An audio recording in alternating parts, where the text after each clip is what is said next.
Last week I posted a video detailing how years ago I conquered both depression, clinical depression, and OCD by learning how to act and think differently in order to affect my mental state.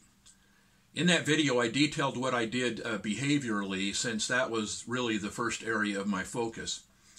During the ensuing week, a few of you reached out to me and said, would you mind sharing what you specifically did to change your thinking patterns? And I'm happy to do that. It would be very hard right now to lay out everything I discovered and what I did.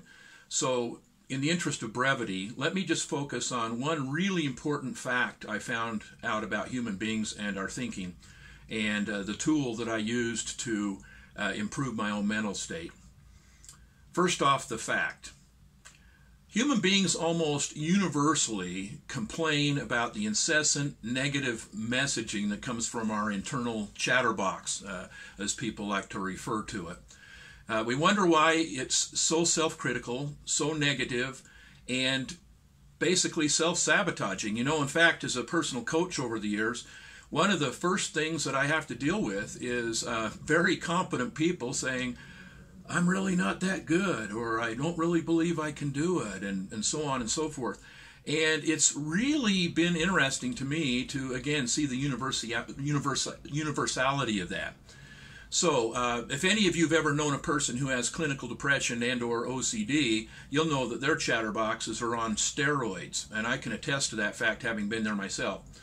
So I won't go into the research in this video, but a number of scientists, including Dr. Bruce Lipton, the author of The Biology of Belief, incredible book, which I highly recommend, he postulates that the output of our chatterbox has its genesis in the conditioning that was taking place during our formative years to our subconscious mind. We actually observed those around us, we listened to what they said, we basically took what they said and what they did as truth and internalized it. And if you are like most human beings during your formative years, you were subjected to some pretty negative stuff. And so that, in his opinion, is that's the content of our chatterbox. Now, regardless of the genesis, so if you agree with that research or not, the fact remains that the vast majority of the messaging that comes from our internal chatterbox is negative in nature. Now I'd like to address the tool that I used to address this. You know, in the midst of my clinical depression and OCD, one day I was sitting there and I was thinking, I wonder how normal people think. And so I started asking people who I consider to be normal. And what I heard astounded me. Person after person told me straight up that they had the same kinds of thoughts that I did. In fact, one close friend I'll never forget, he says, gee, if you think those thoughts are strange, the ones I had just shared with him, he said, let me share some of my doozies with you. Well, I still laugh when I think back onto that long ago conversation. But I will always be thankful for an open and honest friend, because that was, again, a catalyst for incredible change in the way that I looked at my own thinking. Now, one of the things I did as I talked to each of these normal people is I asked them how they dealt with all of this negative chatter coming from their heads. And their responses all held a common theme. I heard stuff like, I don't pay any attention to that, it's not real. Or, oh, that's ridiculous, those things are not me. I really enjoyed what one person said to me. I treat such thoughts like the wind and let them blow right through me, out of my mind and out of my life. Boy, that person ought to be a poet. I wrote all this stuff down in my journal as I went along, and again, I showed you this journal last time. This is a treasure trove of a journey to mental health and the things that I learned to create a compelling life in spite of having had to deal with that earlier on. So, the first thing that I did in my journal is I made a list of positive thinking topics, because each of these normal people had told me, you know what I do, Mark, is I just ignore that stuff and I change my channel, so to speak, to something positive. And so I wanted to have a whole list of things so that I wouldn't even have to really think. So again, positive, quotes, my hobbies, my interests, a list of things that I was grateful for, all of these kinds of things went on my list. And then I started working hard at doing what these normal people did. I started just trying to let these thoughts just go right through me, go right through, blow through my mind and out of my life. And then I would switch the channel to one of my productive thinking topics. Well, as a result, I learned very quickly that the less attention I gave to these disturbing thoughts, and I have to make a distinction here.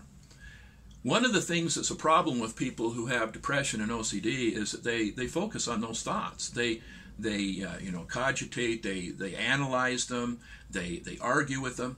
I learned that it was absolutely necessary to just completely let them go. You don't deal with them at all because they're not important. You just let them blow right through you, out of your mind, and out of your life. Well, as a result, again, my mental health state started improving drastically, and it didn't take that much time. It's amazing that people are always looking for, complex tools, when some of the most powerful tools on earth are very simple. They're simple to explain, but they're a lot harder to implement, and to continue to implement day after day after day, and that is the key. Now, you folks have all heard the expression that when the student is ready, the teacher appears. Well, when I was right in the midst of all of these discussions with normal people and finding out what they did to manage their thought process, I was coming home one night from work, and every night I would listen to my favorite radio show, which was Our Changing World by the now late Earl Nightingale. Interestingly enough, I carried on a correspondence with Earl Nightingale, and actually had the opportunity to meet and talk with this great man. He became one of my great mentors, but that's the subject for another time. The title of the program that day was What the Mind Believes. And because I was going through what I was going through, I thought, well, gee, I better really listen to this, and so I did. He related the story of a workshop that was conducted by a well-known professor, and he had a whole group full of educators. And he stood in front of the group and he posed this question to the participants. If all the books ever written on how to move human beings to act were distilled down to one brief statement, what would that statement be? Well, now, of course, these people really engaged, and they spent some time in the workshop going over this. In fact, there was a small group of people that were so interested in exploring this question that they worked long into the night on their answer, and the next day they gave their response. And here it is. What the mind attends to, it considers. What it does not attend to, it dismisses. What the mind attends to continually, it believes. And what the mind believes, it eventually does. Wow. Talk about epiphanies. So there it was. It doesn't really matter what kinds of thoughts blow through our mind. We're going to have all kinds of stuff. What matters is which thoughts we attend to and place our focus on. That is the key. And so I learned so much about how to manage my mental state in such a short time. But it's because the student was ready, and when I was ready, all of my teachers appeared to me out of left field, right field, and so forth. It's just amazing how that works. Well, in closing, I want to reinforce a point I made in the last video I posted. In his famous landmark book, Psycho-Cybernetics, Maxwell Maltz claims that it takes about 21 days to form a new habit. Subsequent research on my part has suggested that that's probably a starting point. But regardless, one thing is clear.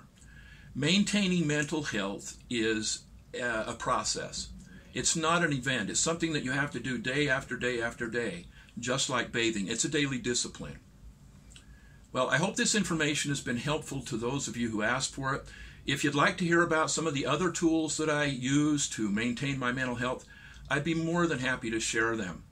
Until then, folks, please keep smiling. Life is really good, and be well.